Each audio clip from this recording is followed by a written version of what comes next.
પરમાત્મા શ્રી કૃષ્ણ પ્રભુના દિવ્ય ઐશ્વર્યોની કથા સંભળાવે છે.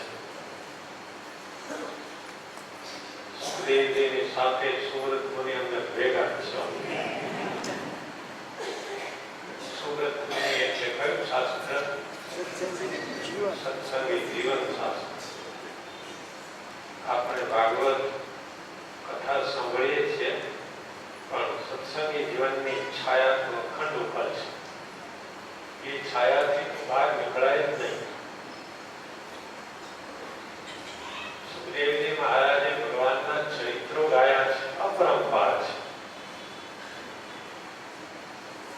સાથે રહેવું હોય તો નમ્રતાથી રહેવાય. જો જરાય અહમ હોય તો ભગવાન સાથે ન રહી શકાય. કારણ કે મોહન વર્ણે માન સંગાથે ક્યાંથી થાય?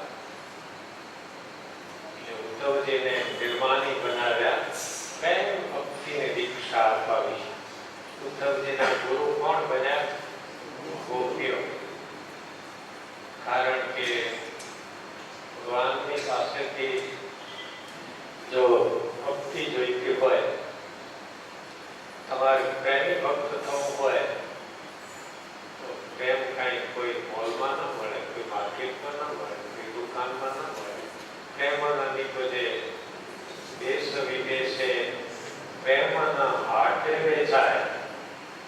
ક્યાં મળે? જોઈતો હોય તો પ્રેમીના પ્રસંગમાં જે આવે, પ્રેમીના પ્રસંગમાં જે આવે પ્રેમી થાય. બીજાનું કામ જય જયકાર થયો છે. હવે એક કથા બાકી હતી. કંસની બે પત્નીઓ અસ્તિ અને પ્રાપ્તિ. એ ક્યાં ગઈ? બાપ થઈ ગયા ગઈ. બીજું ક્યાં જાય? અસ્તિ એટલે છે અને પ્રાપ્તિ એટલે મેળવવું. જેના મનમાં અખંડ છે અને મેળવવું એ જો ઘણા ચાલ્યા કરતી હોય તો સમજવું કે કંસની પત્નીઓના એ બાપા છે. એમને ઘેર ગઈ છે, એના મગજમાં રહી છે. આટલું છે ને આટલું મેળવવું છે, આટલું બેલેન્સ છે ને આટલું કરવું છે, તો સમજવું કે એ બે પત્નીઓ એને ત્યાં આમાં નાખી બેઠી છે. જરાસંઘને રીસ ચડી કે મારી દીકરીઓને વિધવા કરનાર કુવાડીઓ યાદવ છો. હું પ્રતિજ્ઞા કરું છું, આ ધરતી ઉપર કોઈ યાદવને રહેવા ન દો. અને જરાસંઘ સૈન્ય લઈ અને મથુરા ઉપર ચડાઈ કરે છે. ત્યારે શ્રી કૃષ્ણ ભગવાન અને બળદેવજી સોનાના રથમાં બેસી અને યાદવોના સૈન્ય સાથે મથુરાને ભાગોળે આવે છે. ભાઈ કે છે, કૃષ્ણ અમે તો કહેતા હતા ધર્મ સંસ્થાપનાર થાય સદભવાની યુગે યુગે, તો આમાં તો ક્યાં ધર્મ સ્થાપનનું કામ થશે? લડાઈની તો એવી વાત છે કે એમાંથી તો કોઈ ઉઠા જ ના આવે. એક લડાઈ બીજી લડાઈને જન્મ આપી જ ચૂકે, ચાલ્યા જ કરવાનું. ત્યારે ઠાકોરજી એવો કે જવાબ આપે છે, અન્યોપી ધર્મ રક્ષાય દેહ સંપ્રિયતે મયા વિરામાય અપ્યધર્મસ્ય કાલે પ્રબોધ ક્વચિત. મોટા ભાઈ, ધર્મની રક્ષા માટે અને સંસ્થાપના માટે હું ફરીથી આવીશ, સમય આવતા. અત્યારે તો આ દુર્જનોને વિનાશાય દુષ્કૃતા, આ પાપીઓનો નાશ કરવામાં લાગી જવું છે. આ ધરતી ઉપર એ કાંટા સમાન છે, એનો પહેલા દૂર કરવા જ પડે. પણ મોટા ભાઈ એક ધ્યાન રાખજો, આપણે જરાસંઘને મારવો નથી, એના સૈન્યને સાફ કરી નાખો, એની સંપત્તિ મોટી લો, જરાસંઘને જીવતો જવા દો. શા માટે? એ તો આપણે આબરૂનો સવાલ છે. મોટા ભાઈ, આબરૂની ચિંતા કર્યા વગર જરાસંઘને જવા દેજો. કારણ એ પાછો આવવાના અસુરોને શોધી મથુરાની બાગોળે આવશે એટલે આપણે ક્યાંય શોધવા જવું નહીં પડે. યુદ્ધ જામી પડ્યો અને એવું જ થયું, જરાસંઘ હારી ગયો. છતાં મોટા ભાઈ એને માર્યો નહીં, ભાગી ગયો. નિરાશ થઈને ગયો, હવે મારે સમાજમાં શું મોટું બતાવવું? દેવતાઓ મારાથી ધ્રુજે કે હું એક ગોવાળિયાના છોકરાને આગળ હારી ગયો. આના કરતા તો કોઈ પર ઉભારો. ઉડા કુવાની શોધમાં નીકળ્યો. ત્યાં કાળી અવર મળી ગઈ, ત્યાં શિશુપાળ મળી ગયો. શું તમે ખબર છો? મારી વાત ન કરીશ. મોઢું બતાવવા જેવું નથી એનું મારે તો સમાજમાં. શું થયું પણ ગોવાળિયાની આગળ હારી ગયો છે. પેલો શિશુપાળ કે છે એમાં શું? જુગાર અને યુદ્ધ એમાં કોણ જીતે કોણ હારે નથી જ નહીં. આજે તમે હારી ગયા, કાલ તમે જીતી પણ જાઓ. મારું લશ્કર લઈને જાઓ, ટ્રાય અગેન. મારું લશ્કર હું તમને આપું છું, લઈને જાઓ, કદાચ જીતી જાઓ. અને બીજી વાર આવ્યો કે ભગવાન હસીને તેથી મોટા ભાઈ જોયો ને આવ્યો ને, આપણે એવું જ કરો, એને મારશો જ નહીં. હાર્યો જુગારી. કેટલા તમે જ્ઞાની છે એ લાઈનમાં જતા નહીં.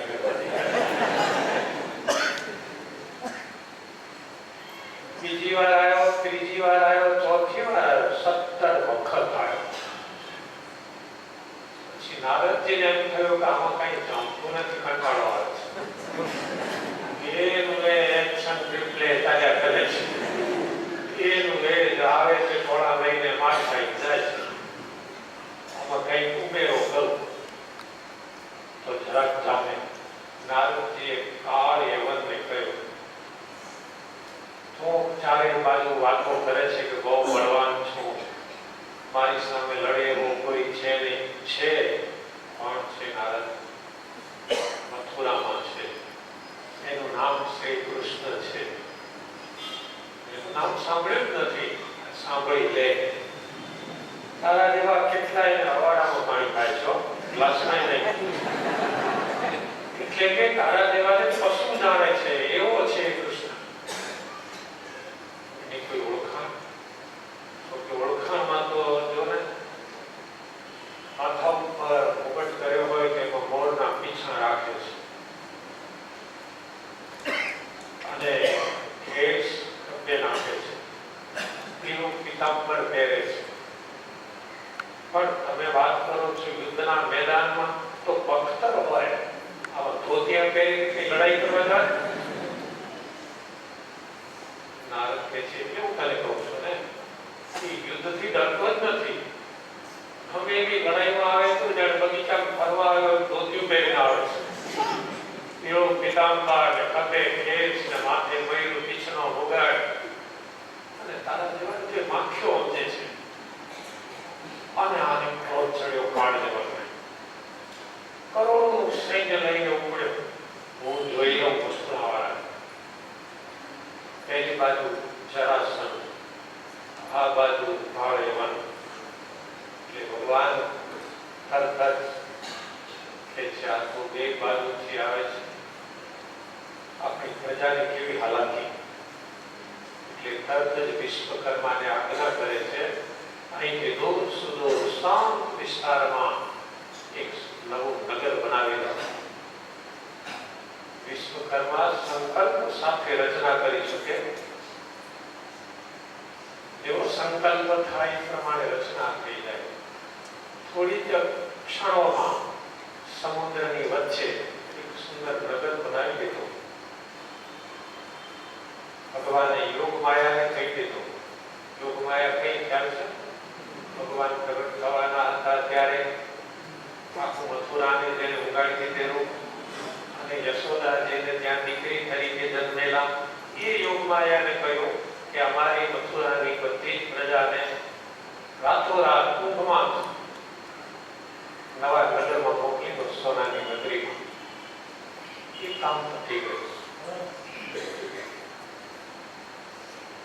બીજે દાડે યુદ્ધ ચાલુ થયું.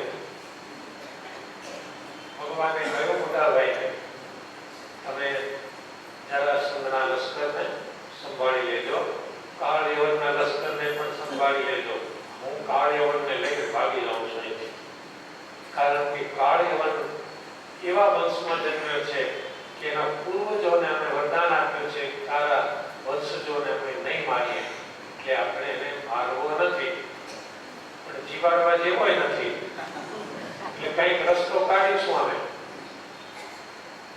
યુદ્ધના મેદાનમાં ભગવાન દેખાયા કાળ યવનને, બધાનો ખેસ નાખેલો, ખભે પહેરેલો.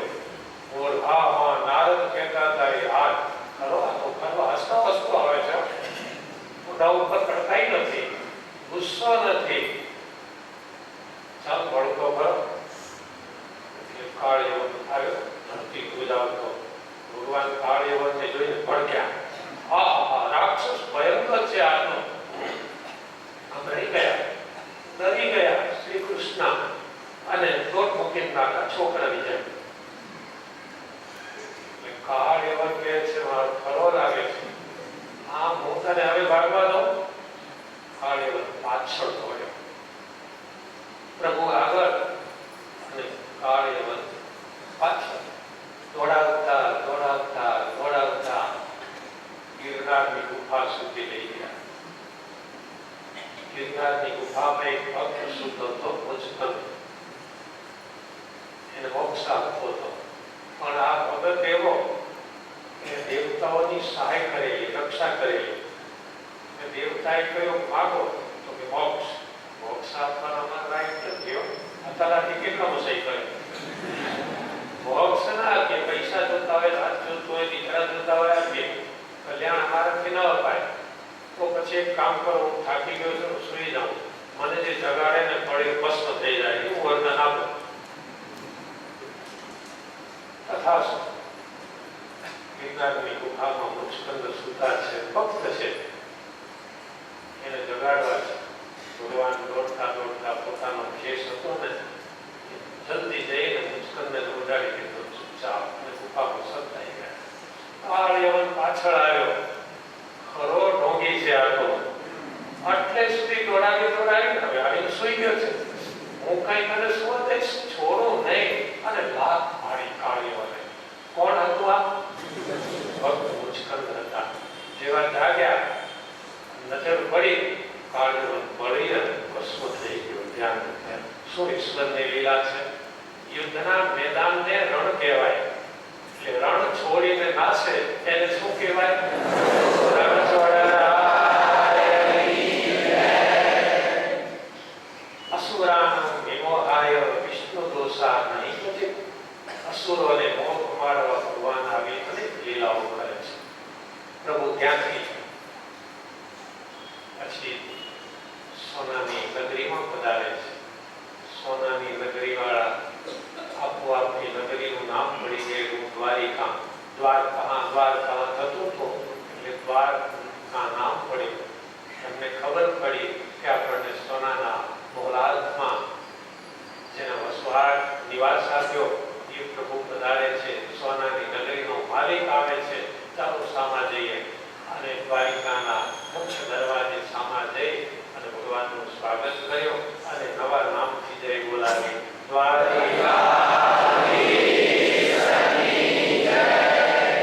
ભગવાન દ્વારિકામાં સોનાના મહેલમાં રહેવા લાગ્યા. હવે બધાને શું યાદ આવે? યુદ્ધ જીતાઈ ગયા. સોનાની નગરી, સારા મકાનો, વ્યવસ્થિત મકાનો, બેઠક રૂમ ને બેડ રૂમ ને આ અંદર સ્નાન રૂમ ને એટલા બધા વ્યવસ્થા. હવે શું યાદ આવે? તમે વિચારજો. અમારે વિચારવાનું નથી, તમારે વિચારવાનું છે. વસુદેવજીને બધા કહેવા માંડ્યા, કંઈક તો નજર તો કરો, ભગવાનનો બેઠો છે, ચાલે. મોટા ભાઈ તો પણ નહીં ગયા હતા રેવતીજીની સાથે. તો નવમા સ્કંદમાં કથા આવી ગઈ. હવે ભગવાનના લગ્ન માટે વસુદેવજી કે જો મારી હિંમત નહીં, થઈ જશે, સમય આવે ત્યારે બધું. ધીમે ધીમે દેવતાઓને ઉતાવળ થઈ કે ભગવાન હવે ગ્રસ્ત બને તો સારું, અમે દર્શન કરીએ, જાનમાં જઈએ. નારદજીને આ કેસ શું કહ્યું? નારદજી કહે છે મારી સ્પેશિયાલિટી તો તોડવામાં છે, પણ આ ખતરો કરી દઉં જોડવામાં ફાવે છે કે નહીં. ઘણા દરેક અલગ અલગ હોય છે ને, કોઈ કઈ લાઈનના, કોઈ સ્પેશિયાલિટી, કોઈ કઈ લાઈનના. નારદજી તોડવામાં માસ્ટરી ધરાવે, પણ ચાલો આજે જોડવામાં ખતરો કરીએ. નારદજી ધ્યાન કર્યો કે જ્યારે જ્યારે ભગવાન પ્રગટે, નિયમ જ છે, જ્યારે જ્યારે પ્રભુ પ્રગટે ત્યારે લક્ષ્મીજી પણ પ્રગટે છે. રાઘવે અભવત સીતા રૂકમણી કૃષ્ણ જન્મની. રાઘવે ભગવાન રઘુપતિ તરીકે પ્રગટ થયા ત્યારે લક્ષ્મીજી સીતાજી તરીકે હતા. તો અત્યારે હવે લક્ષ્મીજી કયા સ્વરૂપે છે? નારદજી ધ્યાન કર્યું, જોઈ લીધું, ઓહો, કુંડલપુરમાં ભીમક રાજાના દીકરી રૂકમણી એ સાક્ષાત લક્ષ્મીજી છે. ચાલો ત્યારે આપણું કામ સરળ થઈ ગયું, સરનામું મળી અને નારદજી પહોંચ્યા ત્યાં. રૂકમણીને મળ્યા અને તરત જ કહી દીધું, નારદજી કામ છે બહુ ધીમી ગતિનું નહોતું, સ્પીડી કામ, ચોખ્ખી વાત કરતી હતી. દેવી, અત્યારે આ ધરતી ઉપર પરણવા જેવો કોઈ પુરુષ હોય, હાથ અને હૈયું સોંપવા જેવો કોઈ પુરુષ હોય તો એક દ્વારિકાધીશ છે. બાકી તો બધા વગર બગડીના ભયા છે. અને ચોખ્ખી વાત છે, કહી દીધું, જીવ સર્વે જાનકી અને પુરુષ એક પુરાણ. એક પુરાણ પુરુષ છે, બાકી તો બધી આ જાનકીઓ છે, એમાં કાંઈ ન મળે. માટે હાથ અને હૈયું જો સોંપવું હોય તો એ દ્વારિકાધીશને સોંપજો, બીજા કોઈને નહીં.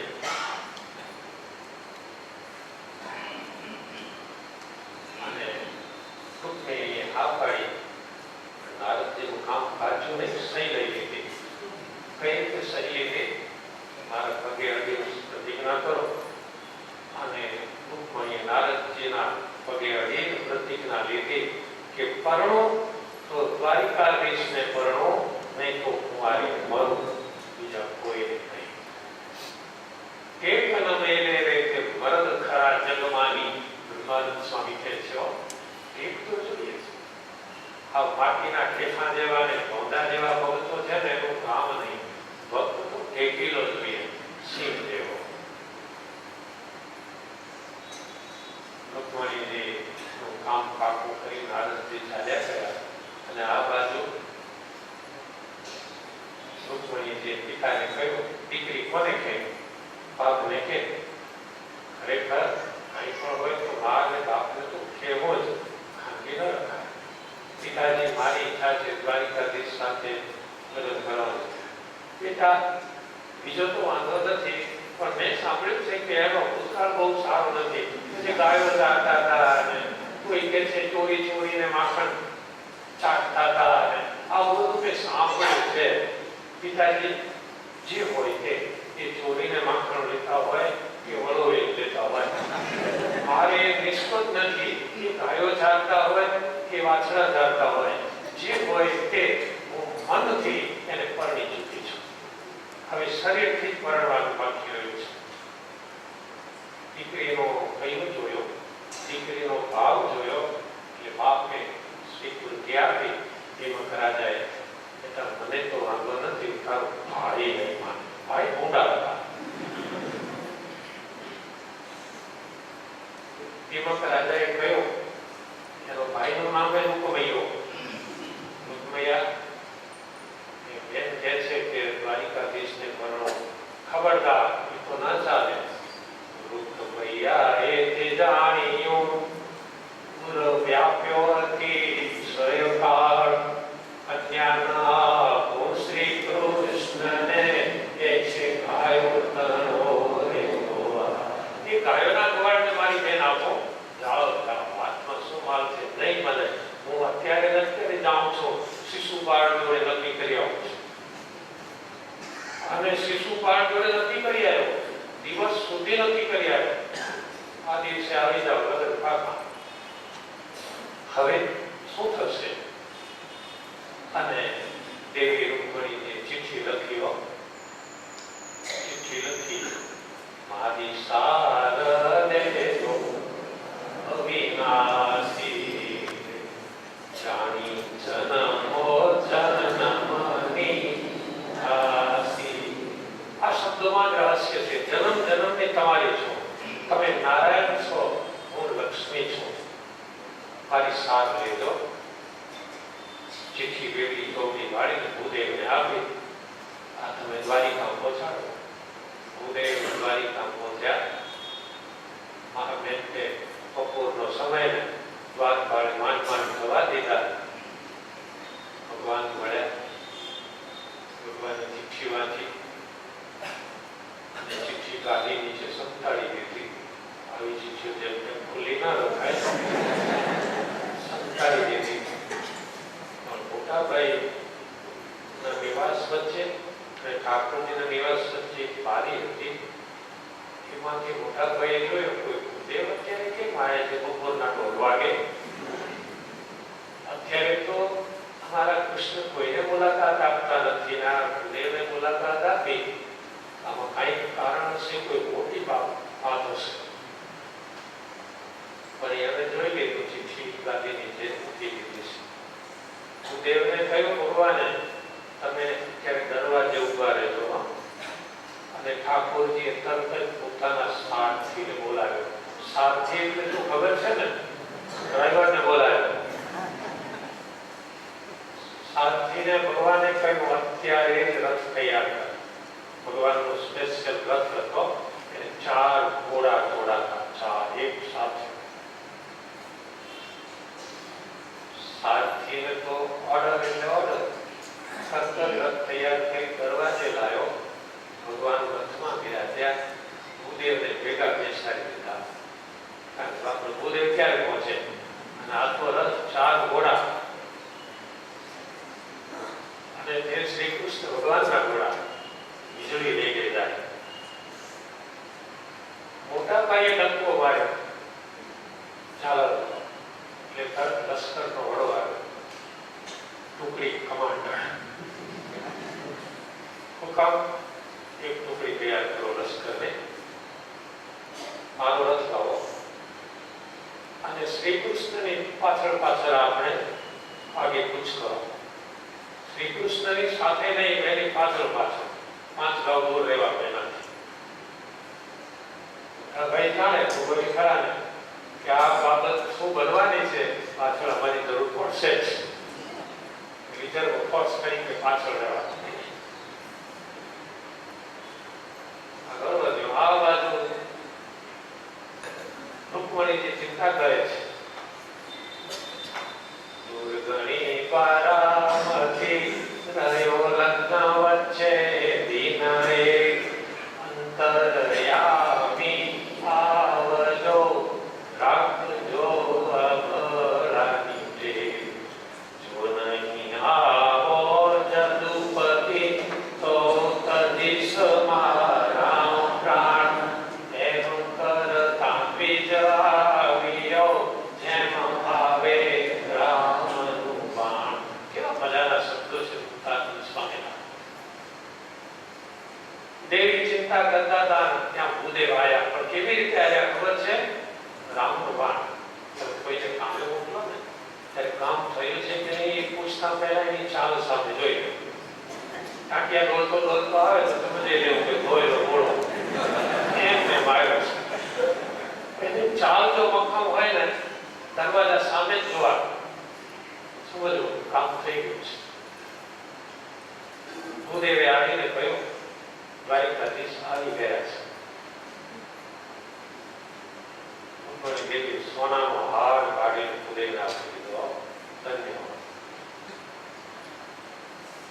આ બાજુ શિશુપાલ આવી ગયેલો, મોટા તંબુમાં ઉતારો આપેલો. મહારાજાની જેમ કે ઉતારા પૂરી સગવડવાળા તંબુમાં જાનૈયા બધા ઉતરેલા.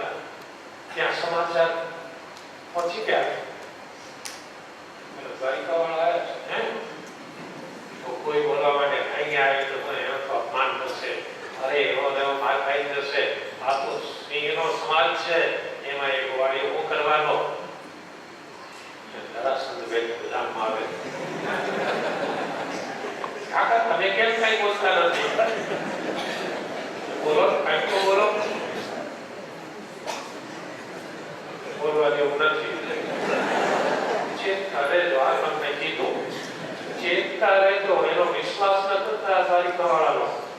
દ્વારિકાવાળાનો વિશ્વાસ ન કરશો કે તમને એવો અનુભવ 17 વખત અનુભવ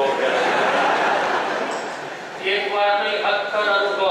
અરે પામ ઘસી થાકી હજુ હાડકાં દુખે છે, પણ નહીં એટલો માર ખાધો છે મેં મથુરાની બાગોળમાં. એ આ દ્વારિકાવાળો છે. એટલે ચેતજો. આપણે આટલા બધા ભેગા છીએ. મથુરાનું તમે એકલા ગયા હતા ને, અહીં દ્વારિકાવાળાનું નહીં ચાલે. સવાર પડે અને આ કુટુંબમાં રિવાજ હતો કે દીકરીને લગ્નને માયરે પધરાવતા પહેલા કુળદેવીને પગે લગાડવા જાય. કુળદેવી ભવાની દરિયા કિનારે મંદિર છે, ત્યાં આજે પણ છે. એ ભવાનીના મંદિરમાં રૂકમણીને પગે લગાડવા ગયા. દેવી રૂકમણી કે જે નમસ્તે અંબિકે વિષ્ણુ સ્વસંતાન સિતામ શિવામ.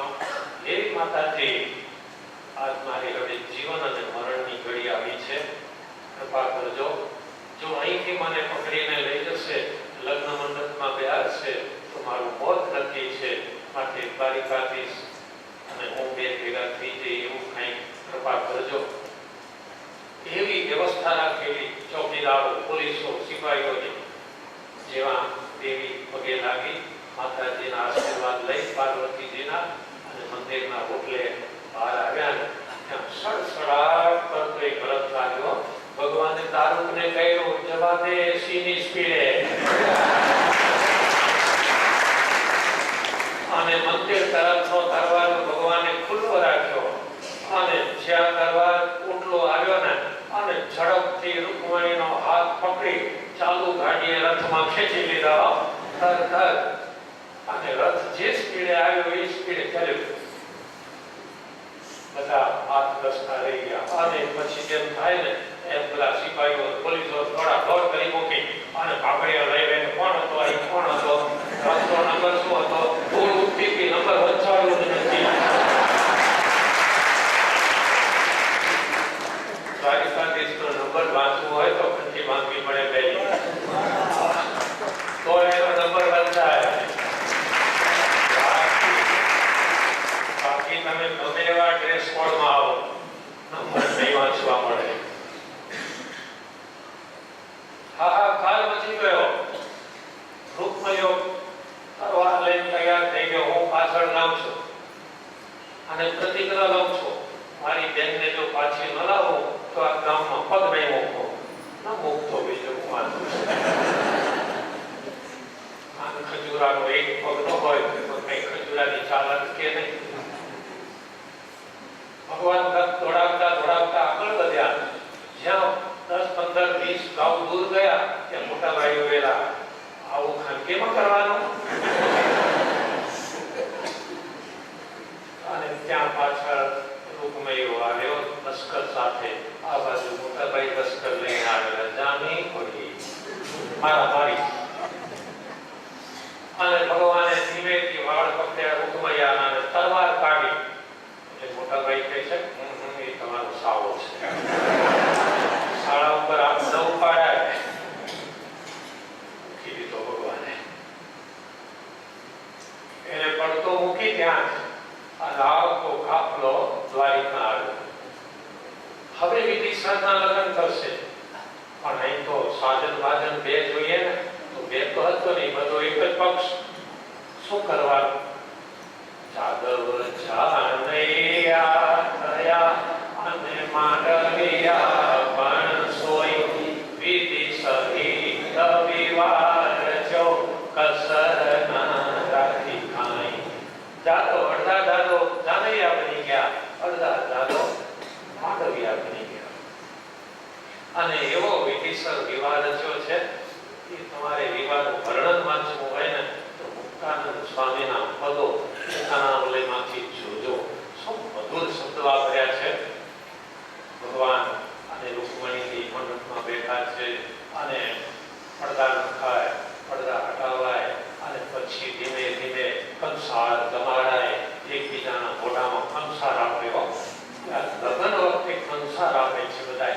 શા માટે આપતા હશે? હજુ સુધી સમજાયું નથી. તો ખાનારા કોઈ તો સમજાવો. આ લગ્ન વખતે કંઈક ખાવાનો સમય છે અને નવી સાડી પહેરી હોય મોંઘી, એમાં મૂકો પડે ને બગડે ને કીટેકના ડાઘા પડે અને મોંઘો સૂટ બનાવતા હોય 5000 નો એ બગડે, જે થવું હોય થાય એકબીજાના મોઢામાં. એ વખતે કંસાર આપે છે. એનો અર્થ એ છે ગ્રહસ્થો કે પરસ્પર સાથે બેસીને જમીશું. હું પેટ ભરેલું અને તું ભૂખી રહે એવું ક્યારે નહીં થવા દઉં. એ પ્રતિજ્ઞા છે. અન્નદેવની સાક્ષી ધ્યાન રાખજો. પાછા ક્યારે એકલા ખાવા બેસી જતા જય જયકાર થયો છે. લગ્ન વિધિ પૂરો થયો. એટલી સુંદર મૂર્તિ દેખાવા માંડી અને જોડમાં સાક્ષાત લક્ષ્મીજી આજે દ્વારિકાધીશની પડખે બેઠા ને તો સ્વામી છેલ્લે જે છે મુક્તાનંદ કહે માં